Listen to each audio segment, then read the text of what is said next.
একটু জিকির করি লা ইলাহা, মুহাব্বতের সাথে জিকির করি লা ইলাহা ইল্লাল্লাহ, লা ইলাহা ইল্লাল্লাহ, মুহাব্বতে লা ইলাহা,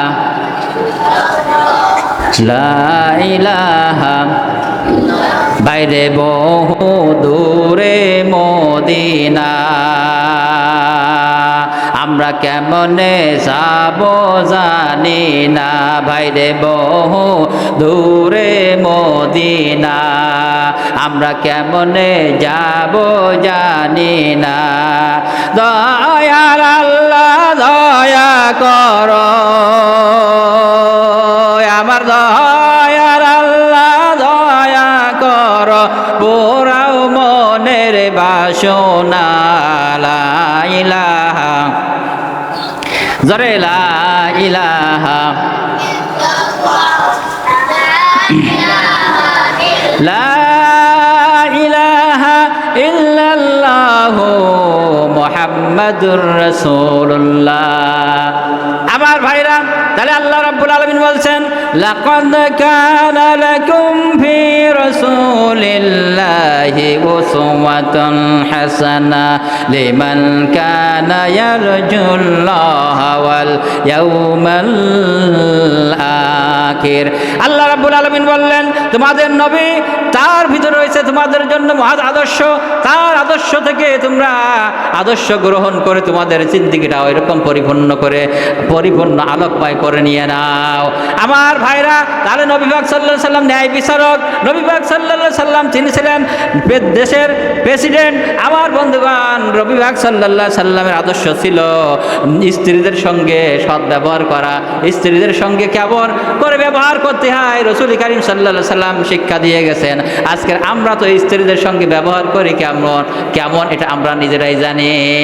আমার ভাইরা, একদিন হযরত আয়েশা সিদ্দিকা রাদিয়াল্লাহু তাআলা আনহা রাসূল পাক সাল্লাল্লাহু আলাইহি সাল্লামকে জিজ্ঞেস করল, ইয়া রাসূলুল্লাহ, ইয়া হাবিবাল্লাহ, আপনার তো 4 জন স্ত্রী রয়েছে, 4 জনের ভিতরে সবচাইতে বেশি ভালোবাসেন কাকে? একটা কঠিন প্রশ্ন না? মানে করেন যে 4টি স্ত্রী, এখন যদি বলে যে আমি এই ব্যক্তিকে ভালোবাসি, ওই ব্যক্তি ভালোবাসি, এই বলি, তাহলে কি একটা রাগ হয়ে যাবে না? কি বলেন? আজকের একটা বউ যার আছে তার তো চালে দুটো রয়েছে, তার বাড়িতে দেখেন কিয়ামত বইতেছে মনে হয়, ঠিক কিনা? আমার ভাইরা, রসুলের কাছে জিজ্ঞেস করলো হযরত আয়েশা সিদ্দিকা রাদিয়াল্লাহু তাআলা আনহা, ইয়া রাসূলুল্লাহ, আপনার যে স্ত্রী রয়েছে, স্ত্রীদের মধ্যে হইতে কোন স্ত্রীকে অধিক পরিমাণ বেশি ভালোবাসেন? রাসূল কারীম সাল্লাল্লাহু আলাইহি সাল্লাম আদর্শটা দেখেন কেমন। রাসূল কারীম সাল্লাল্লাহু আলাইহি সাল্লাম বললেন, তোমরা চলে যাও, আগামী কালকের জবাব দেবো ইনশাআল্লাহ। হ্যাঁ, আগামী কালকের এই প্রশ্নের জবাব পেয়ে যাবা।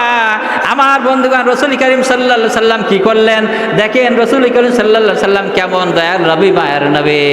রাসূল কারীম সাল্লাল্লাহু আলাইহি সাল্লাম তখন কি করলেন? প্রথম স্ত্রীর ঘরে গেল, যাওয়ার পর গোপনে গেছে, যাওয়ার পরে একটা খুরমা দিয়েছে ওই স্ত্রীর কাছে।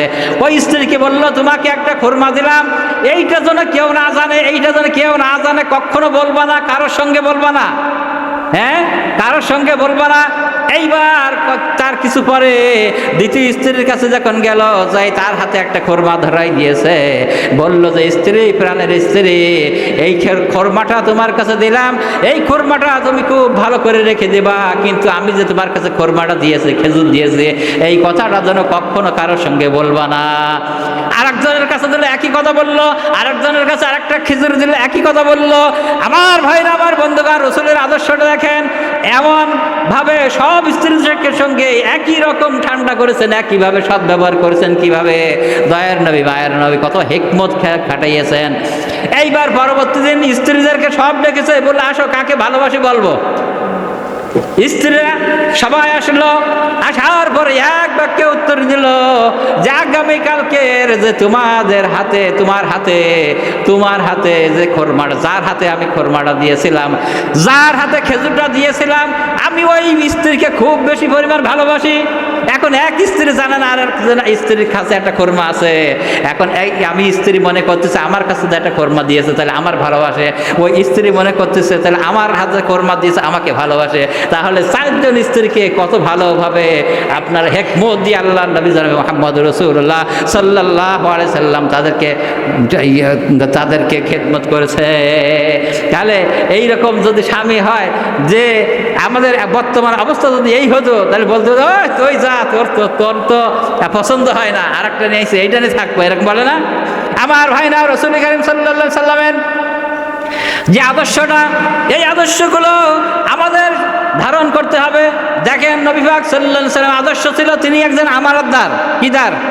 আজকের আমানত কি আমাদের আছে? আমানত বলতে আমরা মনে করি যে আমানত হলো লোকে যদি আমার কাছে কিছু টাকা রেখে যায়, কিন্তু একটা মাল রেখে যায়, এইটাই মনে হয় আমানত। কিন্তু এইটা না। আপনার কাছে যদি একটা কথা বলে, এটা হলো আপনার আমানত। আপনার কাছে একটা ভোট, এই যে আপনাদের সামনে যে ভোট আসতেছে, নির্বাচন আসতেছে আমার বন্ধুগণ, এই ভোটটাও কিন্তু একটা আমানত। আমার বন্ধুগণ, এই আমানতের খেয়ানত করা যাবে না? যাবে। আমার ভাইরা, আল্লাহর নবী বলেছেন, যদি কোনো ব্যক্তি আমানতের খেয়ানত করে, সে ব্যক্তি কি পুরোপুরি মুসলমান না? তার সময় কি বলেছেন? আল্লাহ নবী বলেছেন, ওই ব্যক্তি, যে ব্যক্তি আমানতের খেয়ানত করে, সে হলো মুনাফিক। ঠিক কিনা ধরে বলেন?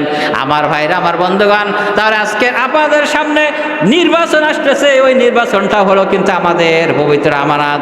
ওই আমানতটা যদি আল্লাহ এবং রসুলের পক্ষ থেকে যদি সঠিকভাবে এইটা আমানতটা ব্যয় করা যায়, তাহলে কিন্তু আমরা কি ধন্য হয়ে যাব। ঠিক কিনা ধরে বলেন?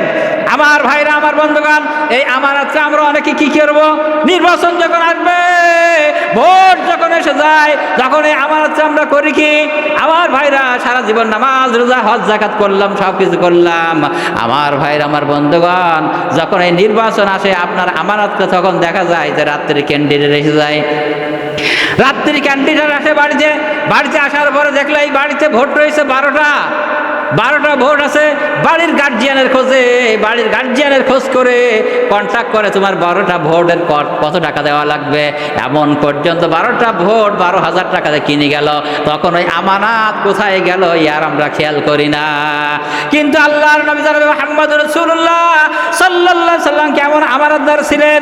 আমার ভাইরা, আমার বন্ধুগণ, আল্লাহর নবী জনাবে মুহাম্মদ রাসূলুল্লাহ সাল্লাল্লাহু আলাইহি সাল্লাম যখন হিজরতে যাইবেন, কাফের বেঈমানের অত্যাচার করা শুরু করে দিয়েছে। রাসূল কারীম সাল্লাল্লাহু আলাইহি সাল্লাম আর বাড়িতে থাকতে পারছেন না। আমার বন্ধুগণ, আমার ভাইরা, গভীর রজনীতে জিবরাইল আলাইহিস সালাম আসলেন। এসে আল্লাহর নবী জনাবে মুহাম্মদুর রাসূলুল্লাহ সাল্লাল্লাহু আলাইহি সাল্লামকে বললেন, ইয়া রাসূলুল্লাহ, ঘরের চতুর্দিকে কাফের বেঈমান দাঁড়িয়ে আছে, আপনি কিন্তু বাইরে এলেই আপনাকে মেরে ফেলবে। ইয়া রাসূলুল্লাহ, আল্লাহ তাআলা আপনাকে হিজরত করার জন্য নির্দেশ করেছেন।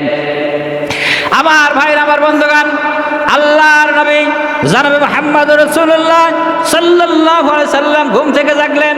হযরত আলীকে ডেকে বললেন, আলী, তুমি আমার বিছানার উপরে চাদর মুড়ি দিয়ে শুয়ে থাকো।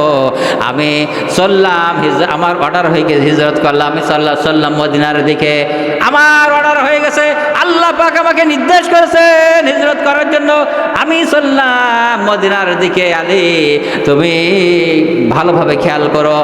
আর আমার কাছে এই মদিনা, মক্কা নগরের যত বড় কাফেররা ছিল, তারা রাসূলকে আমানতদার হিসাবে, বিশ্বাসী হিসাবে, আলামিন হিসাবে জানতো, যে রাসূল কারীম সাল্লাল্লাহু আলাইহি সাল্লামের কাছে যদি কোনো মাল রাখি, টাকা রাখি, স্বর্ণ কিছু রাখি, তাহলে এইটা কোনোদিন খাওয়া যাবে না, নষ্ট হবে না। এই মনে করে কাফেররা বিরোধিতা করতো না? কাফেররা বিরোধিতা করতো। কাফেররা নবী পাক সাল্লাল্লাহু আলাইহি সাল্লামকে শরীর থেকে রক্ত ঝরাতো, আবার রাসূল কারীম সাল্লাল্লাহু আলাইহি সাল্লামকে বিশ্বাস করতো। ওই কাফেররা আবার এসে মাল জমা রেখে যেত, আমানত রেখে যেত রাসূলের কাছে। আমার বন্ধুগণ, তখন হযরত আলীকে ডেকে বললেন, আলী, এই কাফের বেঈমানরা আমার কাছে যে আমানতগুলো রেখেছে, আমি যদি চলে যাই হিজরত করে, আর মালগুলো যদি তারা না পায়, তাহলে তারা অসন্তুষ্ট হবে, আমার পরে গালাগালি করবে। ও আলীর কাছে লিস্ট দিল, আলী, এই মদিনা মক্কার নগরে কাফের বেঈমানদের যে আমানত রয়েছে, আমি মুহাম্মদ সাল্লাল্লাহু আলাইহি সাল্লামের কাছে আমানত রয়েছে। ওই আমানতগুলো লিস্ট করতে লাগলো, অমুকের নাম এভাবে লিস্ট করতে লাগলো। এই ব্যক্তির কাছে এই ব্যক্তি আমার কাছে আমানত রেখে গিয়েছে, এই টাকা নিয়ে গেছে, এই স্বর্ণ রেখে গিয়েছে, এই জিনিসপত্র রেখে গেছে, লিস্ট করে দিল।